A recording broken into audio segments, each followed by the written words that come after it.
Oh, yo, yo, yo, yo, yo. Oh, yo, yo, yo.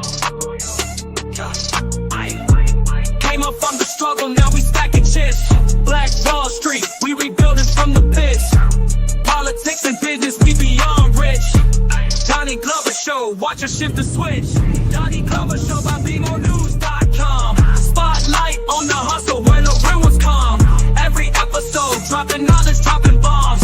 Donnie Glover Show by BMOnews.com. Talking black excellence, ain't no exclusivity. History is making, reclaiming our divinity. Break by break, rebuilding our community. Donnie Glover Show, celebrate unity. Donnie Glover Show by BMOnews.com. Spotlight on the hustle where the real ones come. Every episode, dropping knowledge, dropping bombs. Donnie Glover Show by BMOnews.com. From the boardroom to the streets, we making waves. Business minds running, new paths paved. Politicians listen, they know we the brave. Black Wall Street dreams rising from the grave. Donnie Glover Show by BMOnews.com. Spotlight on the hustle where the we have some stars in the building. Donnie Glover Show by BMOnews.com. Oh, yo. Oh, yo. Oh, yo, yo, yo.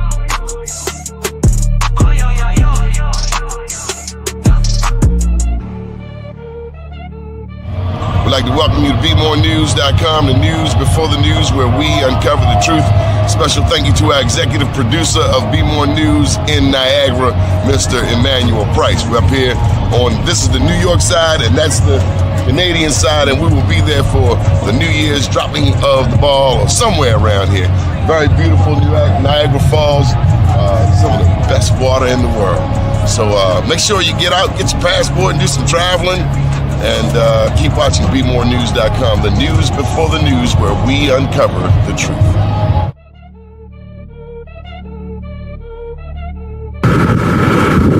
Welcome to BeMoreNews.com, the news before the news, where we uncover the truth. Here on Atlantic, Mississippi, with our very dear friend Corey Mathis. A beautiful town, New Orleans. Keep watching BeMoreNews.com. We're going to give you an update. 10 years since Katrina. The news before the news, where we uncover the truth. Wall Street, we rebuilding from the pits. Politics and business, we beyond rich. Now, I've been waiting on this show for a minute. We got our main man, Red Tail. What's up, Red Tail? Good day, good day. Can you hear me well? Loud and clear. How you been? I'm well. How are you? Good, man. How's the summer coming along? Man, in the midst of the chaos, you can always find peace. You got to just center yourself and then develop that center around you so that others can enjoy that peace also. So actually, it has been a really good year for Indigenous education, and the opportunity for us to help children and the youth in our city is like very welcoming. Okay. So you are in what city? I'm in Philadelphia. And starting this evening, as a matter of fact, we'll be hosting a summer program called Pathways to Peace and Purpose, which will be a youth engagement program that will be 25 to 30 youth, giving them stipends for coming out and participating in activities built to show them some tech knowledge, right? Some traditional ecological knowledge, teaching them practices of old traditions, helping them to stay a little bit more centered, finding some peace within as we go through this transition period. So I'm really excited, mostly about giving the youth the stipends so that and offering them an opportunity to grow in their field of love, whatever they love to do. We hope to be able to transition them into that. How many checks they get? They're going to be getting 10 checks. It's $50 to $75 each, depending on how many youth we have in attention, and it's basically a Saturday program for them. How long they got to wait to get paid? They got to show up on time, because if they don't, they're going to get docked. You know, we also trying to teach them some rules to this game of life we call here. But with that said, show up, you get paid 2 days later. 2 days later, man, they made us work 6 weeks. If y'all work for Baltimore Summer Corps, I want you to put the plug in. We had to work. No, the program was 6 weeks. I think, we took us about 6 weeks to get our first check. Yeah, I remember I worked the summer program in my youth with this organization called We Pick, and we had to wait 4 weeks before our first check. They held that joint in the hole. But we were trying to do our best to keep them engaged, keep them motivated to come back, but also teaching them life lessons with respect to responsibility as far as showing up. But we also giving them a bus pass for the day so that they can get back and forth to us.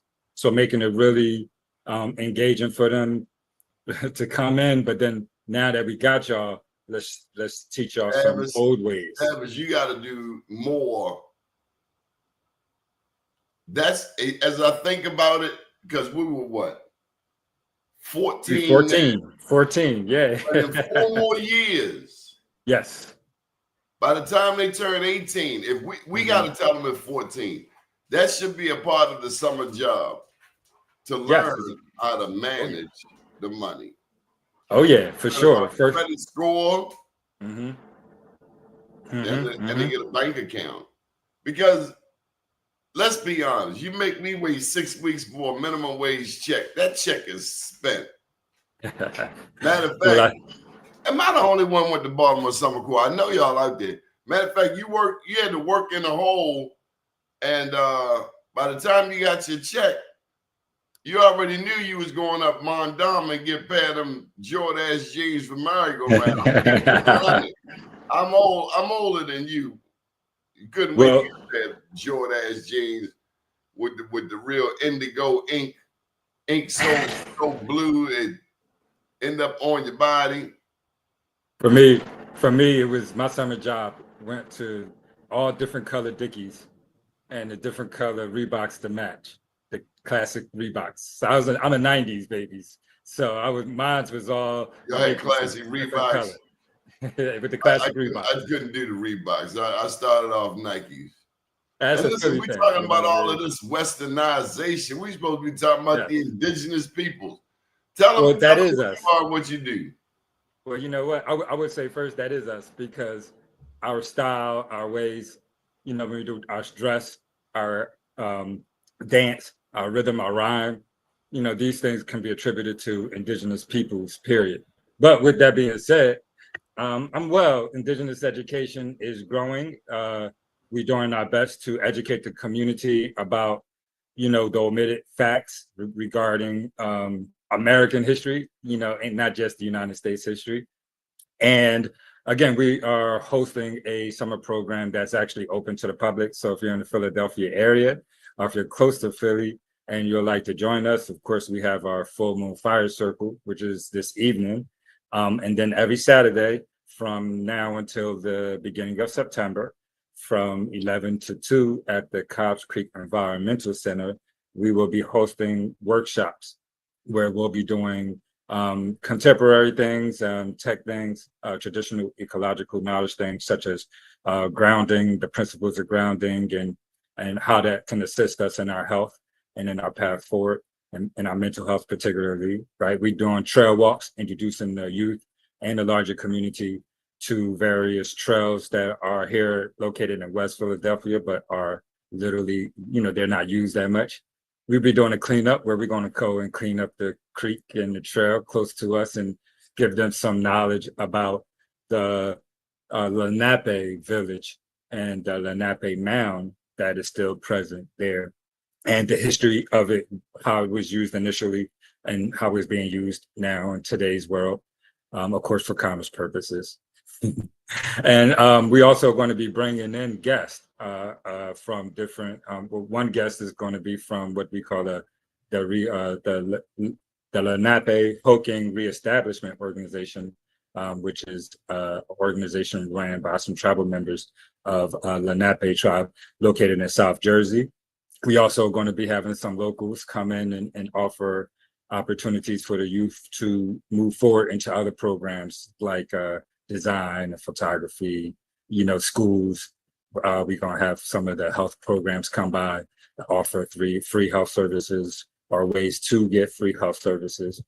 So a lot of ways for the youth to engage with us in a fun way, but then also for community members and community leaders to see us as a gateway to reach youth and offer them opportunity to move off the streets and, stay away from the violence tendencies that they like to project on us and move into some more holistic and some more vibrant spaces. So really well, definitely if you're interested, check our website at indedu.org. You'll see a flyer. You can email us at info@indedu.org for more information. And if you want to support, definitely check us out. We're looking to move this forward. And again, Red Tail, let me get a word in there. You done just took over. You done just went straight down. You done scored 3 touchdowns. Red Tail. I'm excited about it. Yeah. What does Red Tail got in common with Tulsa, Oklahoma? Man, outside the fact that Indigenous peoples was all a part of the establishment of Tulsa as a metropolitan Black community, right? But it was not just Black, it was Black and Indigenous, recognizing that some of the Indigenous looked like you and I. And so they didn't consider themselves Black at the time. They just considered them Native. Hold up. Say that again. Recognizing that a large majority of the natives of the East Coast looked like you and I, at that time, they didn't consider themselves Black. They considered themselves Native American. The white man told me my people came here in the bottom of a slave ship. Interesting enough, would you carry cargo that could get sick and be useless and were not worth any money at all in the bottom of a slave ship? What you're about to do to people right now is called cognitive dissonance. We've been taught this, and this. Mm-hmm. They put the lies in the books. They make up fake holidays like Christopher Columbus. Downtown Baltimore, they even got a center named after Christopher Columbus. They call it the Rossi Center. Mm-hmm. But they know that Baltimore is much like Philly. They know Black people down here will bust a cap for freedom. And they know we would only go but so far with a lie. Mm-hmm. And that time is over. As a matter of fact, I've been watching a lot of TV. They talk about the 2012, right? And they speak about the Aztecs, the Mayans, the Olmecs a little bit as the Mesoamerican cultures that were really dominant and really civilized and high in the sciences, excluding that with the Southern cult, which would have been from Philadelphia, Delaware, Maryland region, all the way down the East Coast to Florida. That was an indigenous population called the Southern cult. Their artifacts, their systems was very much similar to the Aztecs and things like that. They were older, and long story short, and why we're here today is we are the descendants of that population. And when we recognize and we remember by re-educating ourselves, the authority that's invested in us to be able to really shift this thing is wonderful. I'm filling out my application for grad school. Congratulations. For getting ready to go into a PhD program. I got so mad at myself yesterday. The white woman asked me, "Are you a member of a recognized Native American tribe?" Interesting. Yes. Now, then remember. And I know I'm a part of Blackfoot, but she threw in the word official. And I should have just lied to her not lied, but I should have just said it regardless of how she took it. Your grandma told you 2 wrongs don't make it right. These people are lying. They don't know history. They've twisted history. They've told you that you came in the bottom of a slave ship. Now, some of us did come in the bottom of a slave ship, but you look at all of them black people in Brazil, you think all of them came from the bottom of a slave ship? It's 100 million black people in Brazil. You ain't gonna tell me the Portuguese and the Spanish were that damn sophisticated. Right. I refuse to believe it. Well, you understand. Wars that taught them how to take a bath. How you not gonna know how to take a bath one century and the next century you conquering the world? You know, I don't know about all that. It don't kind of add up. You don't even know how to put deodorant on, and you talking about going over here and taking over somebody's culture. In comparison to the Mayans, the Incas, the mounds, you got to tell them, because you know you just slid it in there about the mounds. You got to tell them about the mounds. I'm going off screen because y'all got to listen to this. Okay. Well, of course, we know about the Mesoamerican cultures and the great archaeological structures of that society, which would be, you know, in Mexico and below. A little known one that they speak of that's in Lower Mexico, well, actually, it's in High Mexico, relatively speaking, is La Venta, right, which is a dirt pyramid that is in Mexico, and so, you know, first let's pay attention to that being probably one of the oldest in that region, and then recognize that as you move forward, as you move north. From the La Venta complex, if you want to do a little bit of research, you'll find that the mounds are persistent in the Americas, in North America particularly, and specifically if you look at a map east of the Mississippi, you'll recognize that, hold on, wait a second, this society was a mound building society with— What is a mound? Okay, with tens of thousands of mounds, and mounds are pyramidal structures built from dirt rather than stone. And so when you think of, so if you hear someone say that's a mound, replace mound with your conception of what a pyramid is, and you'll recognize, hold on, wait a second, that's a pyramid? Man, I never even thought about this. We use that term in baseball every day. Yeah, yes, we do. As a matter of fact, most baseball fields were built on what would have been the center of a mound complex, where the ball playing and things of that nature would have initially happened for the native population. When the European came in, they saw how we used the space, and then they replaced it with their traditions, which was really just our traditions remade. And now when we go to spaces like baseball fields, which is actually an homage to our ancestors and how we built and how we played ball, we think that it's a white sport.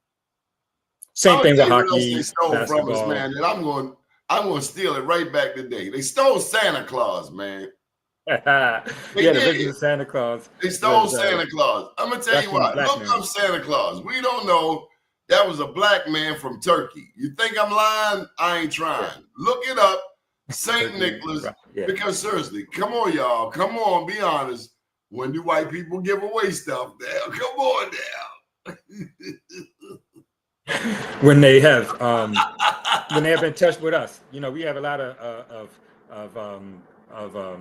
sympathetic individuals who are also given, you know what I mean? So, you know, I got to acknowledge that.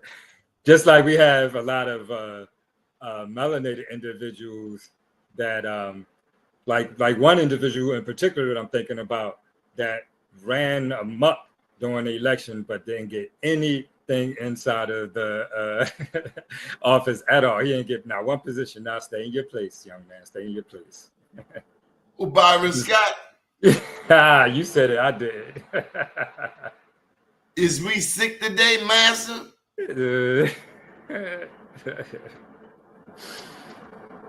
What was that cartoon? There were some people who were black, who were bad, who were a worse part of slavery than anything white, because there were black slave owners.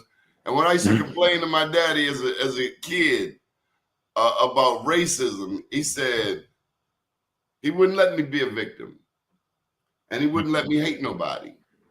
But you know, I make sure I acknowledge that. You know, one of my I have my fourth grandfather was from Alabama. He was white man, and he married an indigenous woman. She was considered colored at that time. and he got tarred and feathered. The white man, his family tarred and feathered him. It was in the newspapers and everything. And so, you know, my grandfather at that time, before they tarred and feathered him, he emptied his account and sent his wife, one of my grandmothers, a colored woman, to Georgia. You know, with the money before, you know, and then they found out everything happened. They tarred and feathered him. But guess what she did when she moved to Georgia? I'm sorry, South Carolina. She bought land and slaves. So, oh, does tar and feather mean you're dead?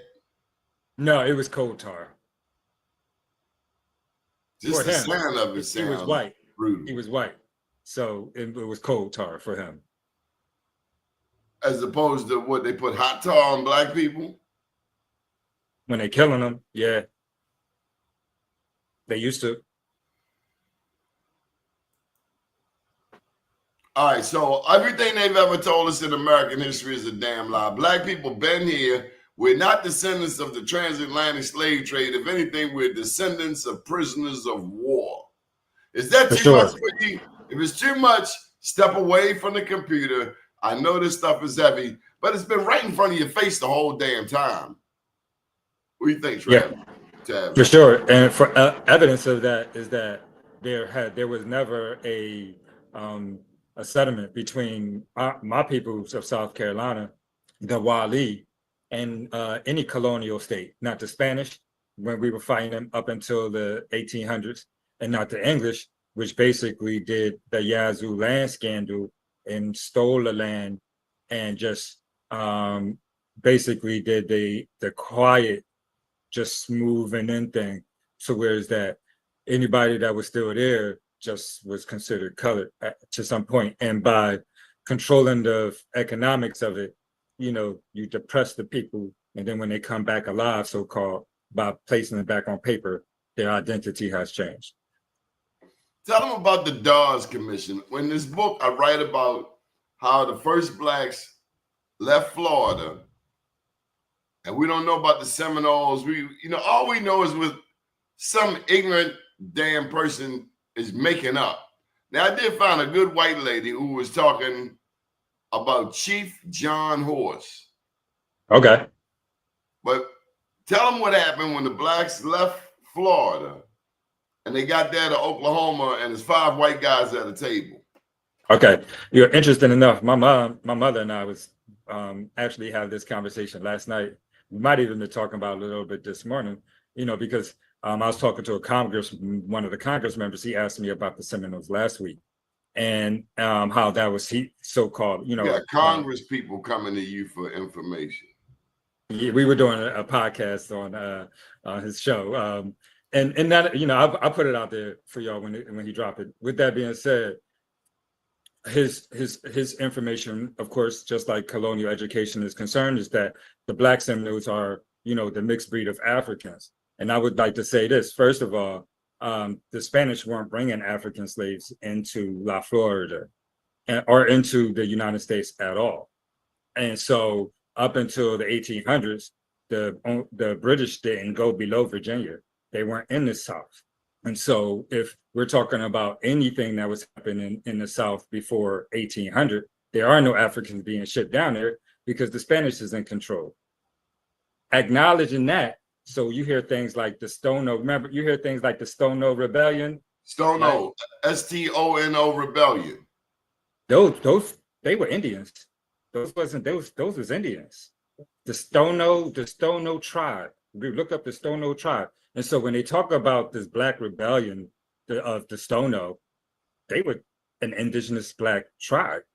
Again, no Africans were in South Carolina, Florida, North Carolina, a little bit of North Carolina. But remember, Spanish and the British was fighting each other. So I see that as the dividing line. Definitely nothing below that had Africans before the 1800s. And so when you talk about the Seminoles, you're talking about a group of people, they said, moved from the South Carolina down to Florida after the war, the War of 1715. Well, no Africans was there. So if they was dark skinned, that means that the native people that was there was already dark skinned. So that's the first thing. You know what I mean? The Seminoles wasn't African of any African descent. They was natives. They just was dark skinned. And so now when they moved to Florida, go through another situation, another treaty, some of them Andrew Jackson. That's when Andrew Jackson was getting goofy, wasn't he? $20 bill. Jackson, We like a $20 bill. We don't know that dude on there hated black people. But that's when he got really funny. He disobeyed the Supreme Court interest. Yeah, you hear this, right? Like Donald Trump. He disobeyed the Supreme Court and disannowed all treaties, and then sent and then told anybody if they didn't go to Oklahoma, they wasn't native no more. So now the people that did move the native to Oklahoma, some of them brown skin, that's when Jackson said, look, the Dawes rose. Who is Dawes? Dawes was a senator that set up this group of rules. And he set up this commission to identify who was and who wasn't an Indian. And so there's 5 white guys sitting at a table. They look at you and see all your long hair. Oh, they think, some people on there think you Snoop. Tell them you are not Snoop. Okay, so Tavis, they look at your long hair and say, oh, you a native. And they look at me and say, you got a boy here. No, you're a Negro. So you go over there and you go over there. You get land. But I tell you what, they look at me and tell me I'm a Negro. My hair too bushy, right? Oh, your hair too bushy. Unless I go and put some buffalo. I could have put some buffalo oils in there. You know what I mean? Some buffalo grease. You know what I mean? Or some bear grease. To slick it down. And then I might have passed. You know what I'm saying? But I would have had to do I might can find a can of Murray's pomade from the 90s. There you go. There you go. Cap, remember the stocking cap? Yeah, some tight, a ring around your head. I saw a guy with a ring around his head. I was like, you still wearing stocking cap? Yeah, if I threw some soul glow up in that joint, I might have been able to rock out. But you ain't rock no Jerry Carroll, did you, shorty? Nah. So you had to. This is where the paper bag test came from, and all of these tests, were coming from that commission. This group of white men deciding who was and who wasn't. And that's where the paper bag test too. That's where Freedmen came from, right? This idea that, well, if you're dark skinned, then you are a freed man. So the Freedmen's Bureau. Now, before we had the freedmen, we had freemen of color. And so a lot of people get those two confused when they look at their books and be like, I see a freeman of color. They think that they get grouped in as freedmen, but it's two different things. There's a group of people that were free. Freedmen versus freedmen. Freedmen. Freemen of color, meaning these people, these people were free before and since, right? So which would have been the indigenous population. Tavis, we have to bring you on every now and then. Of course. That's my mom. She wanted me to say. She had not. You tell me she was coming on the show. You got to come over. She said she's not dressed. Okay. Oh, we don't want no smoke. But she wanted me to say that. Say that again. The free men. Yeah, that so all black, all colored, so-called colored folk, right? All indigenous people were labeled as free men of color. But after the Dawes rose, if you was dark-skinned, you're just a freed man, because all dark-skinned people were slaves, and therefore, if you were slaves, that's not true. Freed. Again, that's the issue in the conduit. That's the problem. We were free men of color until they created laws. Can you imagine somebody playing with your damn citizenship? Yes. I mean, it's no different than what Trump is doing. So you got somebody like you are Blackfoot Indian, and you're not Indian at all. Who in the hell gave this some authority to determine who I am? That's why we got to know our own history. You know what your grandmother told you. You know, now watch this. Grandmother told you, well, we want to. Was your grandmother black Indian? Well, yeah, but well, if your grandmother won, then you won. Now the question is for the audience members that are aware of some of these things, what now? Now, once you recognize that someone has usurped authority over identities, claims, and a whole lot of other things, what can that individual, what can that collective do now? Steal it back. Well, no, we don't have to steal it back. But what we do need to do is take it back. Learn how to utilize our authority. We have authority amongst ourselves that is untapped and unused. You're not even aware of the authority that been vested upon you as an individual. I'm talking to Don, the Emmy-nominated Don Glover has authority beyond his intellectual knowledge at this point. And so do we as a collective group when we recognize that, hold on, wait a second, as a colored population that is indigenous, there are pathways, there are institutions, there's guidance that is available for us to reestablish a governance for ourselves to the capacity of self-defense, self-education, self-finance, and self-economics, and so much more that I'm not going to bother saying, that I am trying to have us be awake to wake up and recognize that we're so undereducated with respects to our capacity, our authority as a people. All I know is when the cowboy Indian movie on, ever since I was a little kid, I was rooting for the Indians. Everybody wanted to be an Indian. What do you mean? Because they fight against colonialism, right? As even I'm talking about with the Indians. In South America, when South Americans see cowboy and Indian movies, they want to be Indians. Why? Because they're fighting against the colonialism. Because it's something that all peoples of color understand. Now, some of us, the issue is relative to the distractions and the comfort level that we decide to be in relative to the authority that we give away. We give away the authority at this point now because it's more comfortable for us to allow them to control the situation rather than us learn and then develop that ourselves. And that's what I'm trying to get us to next too, is to understand that. They don't know all that damn history either. They forgot it. We come to the table like, oh, white people had their SHIT together. Let's remember the ones who came here from Europe were rapists, robbers, thugs, criminals. They left England and soldiers. They were, what do you call it, undesirable. Don't forget the soldiers and soldiers. Soldiers? And soldiers. Don't forget. All the explorers were actually military soldiers. Every single one of them was a soldier in war, whether it be what would now be considered a general or some other equivalent thereof. Every explorer was a soldier. Well, let me tell you, you know they were black explorers. They were soldiers. They were soldiers. We don't know it, but like some of the first Spanish that came here were black conquistadors. How else do you think they knew how to navigate?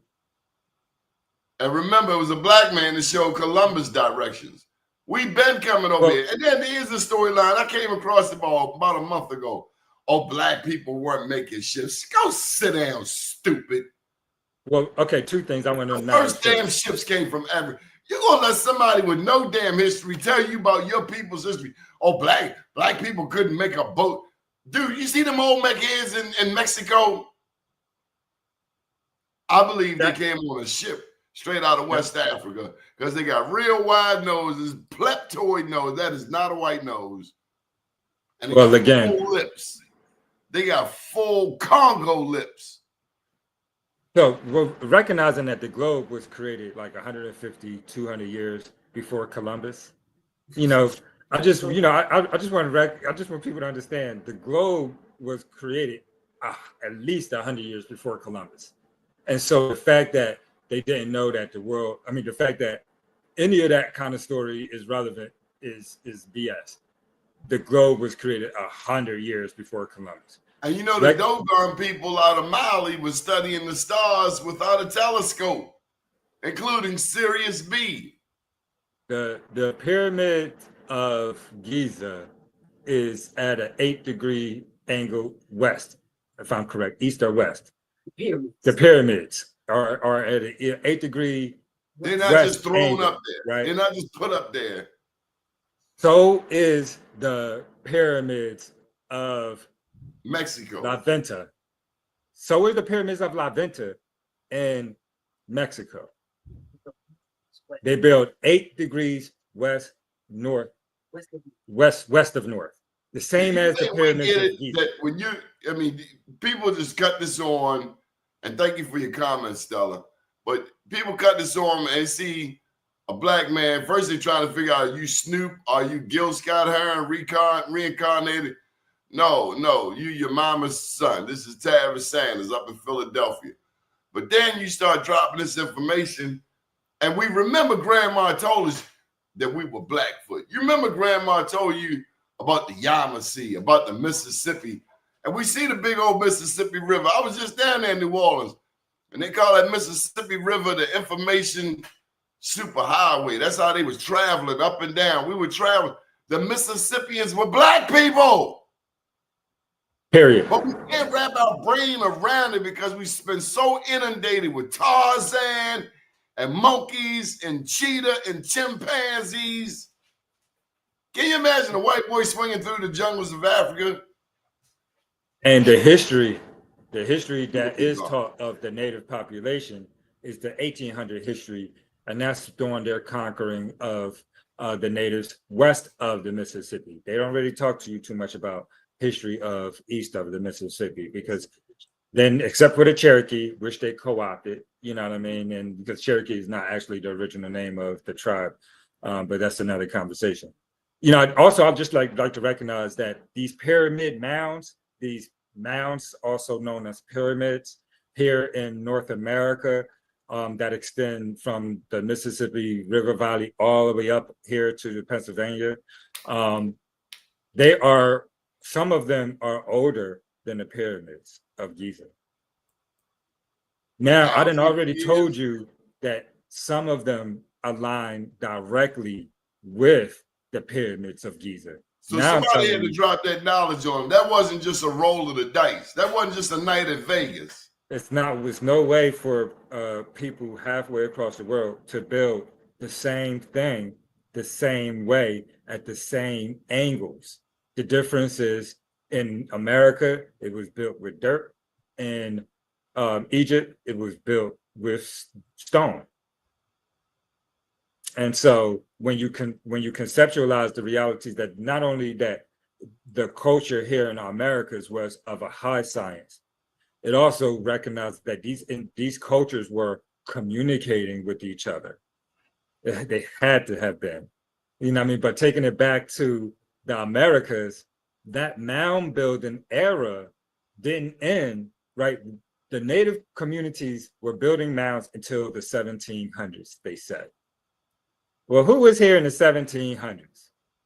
Colored folk. And so your ancestors was building mounds in the 1700s based on their records. We can't fathom that something was going on here on these lands before the white man came. That's what we can't wrap our brain around. They destroyed it. It was people, and we were having. Look up Big Mound. Big Mound was oh my goodness, this huge burial mound. How big was Big Mound? It was part of the Cahokia complex in St. Louis, Missouri. So if you look up Big Mound, it was football fields big and 20, 30, 40 feet high. They destroyed that to create the railroads. And they would pay people to tear the mounds down and pay people to destroy the bones and the artifacts so that so that there would be no trace of our history here. We have artifacts. That's why we need blacks in science. Man, I've been following this case of Luzia. Yes. I tell anybody I run across to look up Luzia, Luzia in Brazil.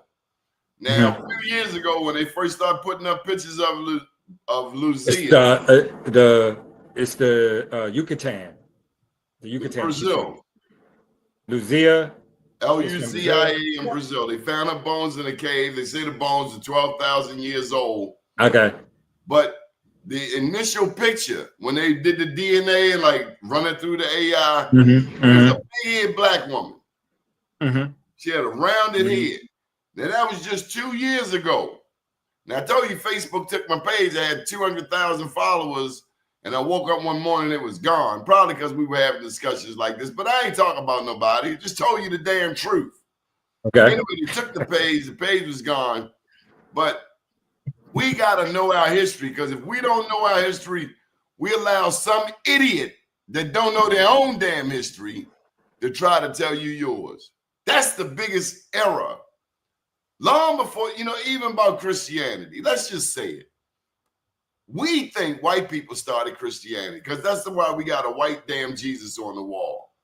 Now, we figured it out. Jesus could not be living in the Middle East and be white, period, end of story. Just like you can't be a Jew in Israel at that time and be white, because it was no such thing. Jew is not a religion. I mean, not a race, it's a religion. But the original founders were black people. The oldest Bible is in Ethiopia. You can't be white in Ethiopia. You can't. Let me mess you up. So let me mess you up right here. That means black people killed Jesus. Yeah. If there was a Jesus, I know that's going to get me sent straight to hell. But everything we know is with some idiot who don't know his own damn history than told you. So who's the fool? Yeah, we weren't all aligned as a world populace, right? Black people had different mythologies. You know what I mean? We had different histories. We had different traditions, different cultures. You're a Christian. Okay, you're a Christian. For God so loved the world, blah, blah, blah. My thought back as a little kid, suppose I'm Chinese and I speak Mandarin. Right. Will I read this same, or has it been twisted? Because the original Bible was in Amharic, and now I met nobody to read Amharic. So that means that everything we got is a copy by the Greeks. The original, right. Now let's go to this white boy over here who calls himself the Pope. How the hell you gonna be the Pope of a black religion? You can't. He black. He black, ain't he? The one they got now is black, but early on at the Nicene Council, 325, the black popes from Ethiopia went, they saw the setup and they said, holla, we ain't never coming back here. If you say that to one of these fancy preachers out there, don't make me call their names. You know, the ones that come on TV. Oh, close the doors. You can't get out of here till you make a donation. You got an ATM in the church need money. We done got so, and they wearing dresses. In the name of Jesus, she got a dress on, and they messing with little boys. So no, I dismiss anything these people try to tell me about God, because they don't know God. If that's God, I don't want to know him. You got me started. I knew you was going to do it. Your mama did it. We don't know who we are. Some fool told us. We have to be comfortable with the re-education.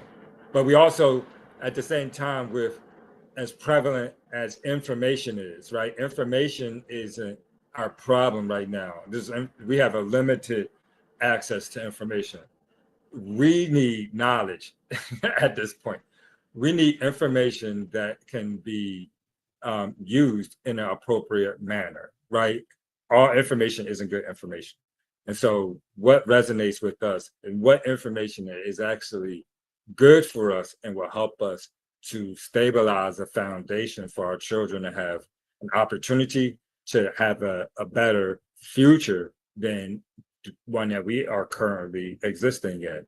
And that's the point of life, right? Now, I'm speaking from an indigenous perspective, but that's the point. And so what we would say is that, we hope that indigenous education can be seen as a valuable source of information, one that individuals would be able to listen to research, to reference as they research this information for themselves, to validate this is true for their history, for who they are, and it resonates with the path that they think that they can develop for their youth moving forward.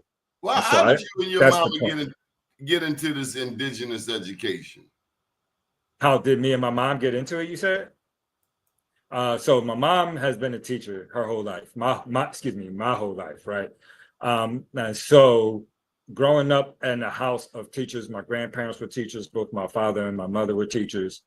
And knowing that, like you said, growing up, don't forget, we Indian, and honestly, being born in the 70s and then growing up in the 80s when, we couldn't, we didn't want to be Black when I was going to school.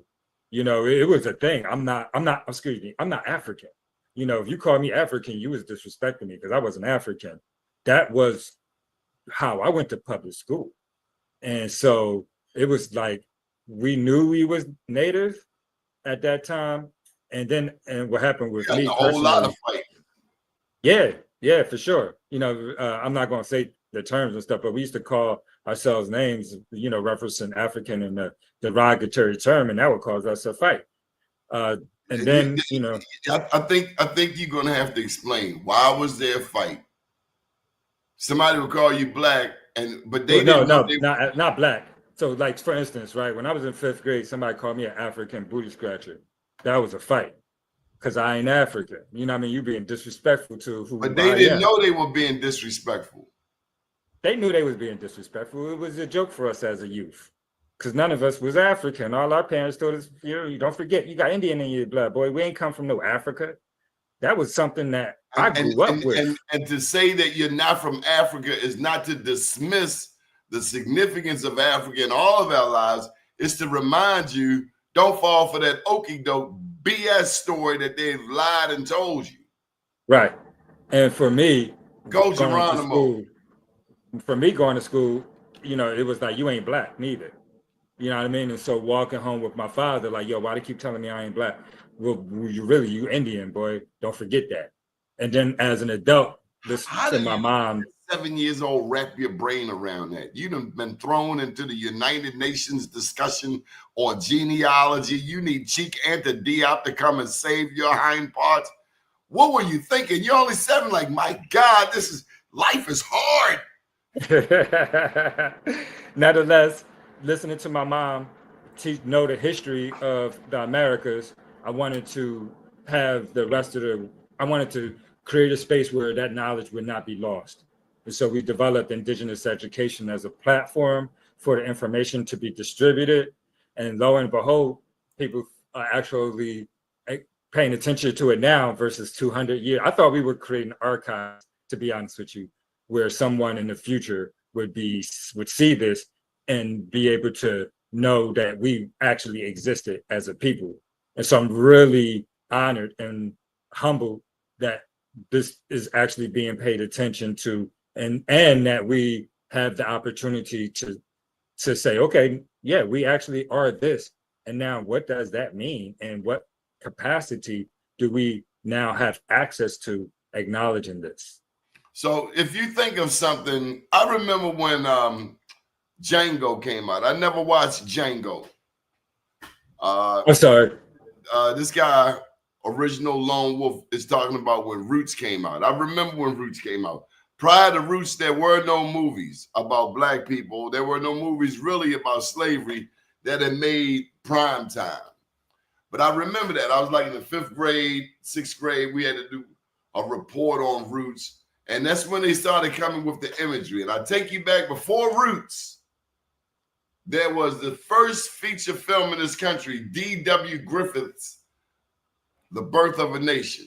D.W. Griffith wanted to paint all Black people as having really big lips, really big noses, scared of our own shadow, subservient, less than a human being. That's what D.W. Griffith did in the first film that this country produced, The Birth of a Nation. Roots, this was roughly 1979. Chicken George, Toby, cut Toby's foot off, Kizzy, Kunta Kinte. They gave us a real whitewashed version, because what they should have showed us was the Second Seminole War with them blacks and them Seminoles. Seminole is not a tribe, it's French for Cimarrones, or Spanish for Cimarrones, the wild ones, the ones, because like you said, everybody was trying to get away from the white boy. White boy coming into Virginia, and we went deep into the South. That's why the Seminoles in Florida, which is not a tribe, it's a collection of Indians haul ass in the part of the East Coast. They get down to Florida and they fought, they called the Unconquered, because they fought with their backs all the way against the wall, against the likes of Andrew $20 Jackson. Right. And that's where they like, look, let's just settle this thing. You know what I mean? We're going to send y'all to Oklahoma and y'all just alone. Chill. Yeah. And, again, going through the traumas of that and then organizing with the indigenous communities there to now getting back to the beginning of the show where we said, okay, we don't need them. We'll organize our own towns, and working with the indigenous peoples. We started the Black City, right? This Black Mecca city that was actually doing better than their city was. Our Wall Street was doing better than their Wall Street was. Who you think had them candy yams and them collard greens, man? Who you think had that fried turkey? You know it was us, man. Imagine our Wall Street was doing better than their Wall Street was at that time. Like, we don't wrap our heads around the energy and the excellence of our people. And it has been lost through the distraction and through manipulation of history. And that's why I'm really thankful. It's sidetracked with Facebook nowadays. I'm seeing people on Facebook doing just some goofy stuff. And I'm saying to myself, aren't you like 60 years old, somebody's grandmother? Why don't you have your clothes on? And why is your grandbaby looking at you naked? They can be talking about you in that kid's class. Your grandmother was on Facebook naked. Could you imagine your grandmother with a tattoo at the bottom of her back on Facebook naked, twerking? Come on, I'm going to Dubai. They just ended slavery in Dubai in 1971. All these black people going to Dubai, just sit your ass down. I'm going to Dubai. I'm going to Dubai. I'm going to Dubai. They just ended slavery, you goofy self. God. So damn, we followers. Distracted with the things. You know what I mean? And that's going to be the biggest fight for us this go around, is for us to stay focused, because it's distraction and it's pleasurable, and to get your hands dirty, to develop and to build community is mental work and it's emotional work. And so we gotta, and then we gotta do better as a people. I just say that. Cognitive dissonance. My mom just like, we did it before, we could do it again. Cognitive dissonance. I've been told this crap all my life. And then the day I see this bit of truth where stuff's starting to make sense. I always thought there was something weird. I knew they left us. I always had this. And now it's coming to light. Follow the light. Follow the light. And follow what fills your heart too, but definitely also follow your family. You are who your family was before you. And if you don't know that, then how can you know what you can be? But once you learn who you are and know where you came from, then now that authority is vested in you to be that and to continue that moving forward. And it's so much power in tradition and ceremony and authenticity of identity. And you know, again, for me, you know, again, I'm an attorney actually, and I'm waiting, you know, legally, I'm waiting for the indigenous to actually hit people, right? Where people actually start asking the questions. Well, you know, how do we organize institutions based on this historical fact? And so, That's when I'm thanks for asking allowing me to about say the that. $5 Indians because I'm sensing a scam already. Tell them what a $5 Indian is. Well, you know, $5 Indian is, you know, unfortunately, it's a nasty fact of our history where the United States were allowing the European colonizers to purchase Indian status for $5 in order to, you know, in order for them to be able to control the genealogical descendants and So I got a hillbilly don't know who the sovereignty, I hell guess. he is trying to steal my status and tell me my status. Well, again, you know, to be recognized is a construct that the United States set up, and those that are recognized are funded by the United States. And so when Those are you think people of on a reservations, colonizer, and there's they 5 are of them, funded, right? well, from the East Coast. Those, you 5 know, the five, civilized tribes. Can you imagine yeah. somebody say, "Oh, you from a civilized tribe? You from an uncivilized tribe?" Wait The, a diff- minute. the difference is have you accepted colonial ways? And so, yes, I come from an I unamalgamated, accept the Haitian ways. then I come from an uncivilized tribe, and I'm okay with that. And Yeah, I'm I would call it uncivilized because I'm gonna take your head off as soon unamalgamated. as I can. I would call it unamalgamated. And this time it would be considered unamalgamated because that would means that you've never gifted your authority to the United States. And so you still have the legal authority to develop an autonomous government if you know how to. Okay, I know we're not going to have time for this, but is there some relationship between the Moors and the native indigenous people? Outside that, Moors was a descriptive term, right? I mean, That were the was used. Moors, when they left Spain, just before Columbus started the slave trade, were the Moors already coming to the Americas? So remember, the Moors were kicked out of Spain. As You the know, white during the people took over, seventh, because the the Moors white people, dominated for 800 years. and then they got kicked out, right? And so you talk about anybody coming over here from Spain. This is after the war, after the Moors were kicked out. So we ain't talking about no Moors coming out of Spain. They lost the wars. Also, the Spanish term for brown skin, you know what I mean? It was one of the terms for brown was Moor. And so it was a descriptive term used to describe You ain't the answered the indigenous question. Did the population. Moors come to North America? Did they come to Baltimore and Philly? They came along with the conquistadors during their conquering. How can people learn more information? Why don't you go ahead and, thank you for this. I needed this. I don't know who else out there needed it, but The every Moors now did and not establish any civilization, society, or anything like that on the United States before the white people started coming here with the slaves, and the Moors was showing them how to navigate the seas. That's it. Some of the Moors were trading with the indigenous populations before the Europeans. Some of them stayed. Some of us left with them.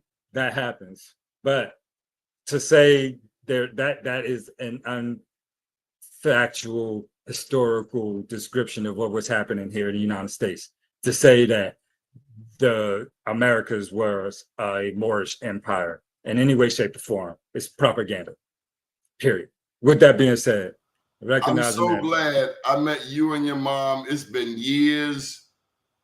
I'm so glad I met you because whenever I call, you know what I need. I'm coming to you like a dope fiend. I need some history to even me out because I've seen one too many Tarzan commercials trying to watch my indigenous program, and then here they come with all of these things that white people invented.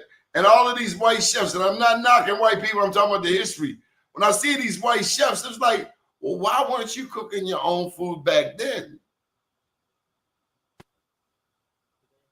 And who taught you to put raisins in the potato salad? I don't know who told me. And carrot slices. What manner of God is this? I don't know where that came from, man. Don't give me none And of that. collard greens with no seasoning? I mean, oh my God. And crunchy? You said and crunchy? You got my mouth over here. Man, listen, well, you know where the collard greens come from, right? Africa. No, come on.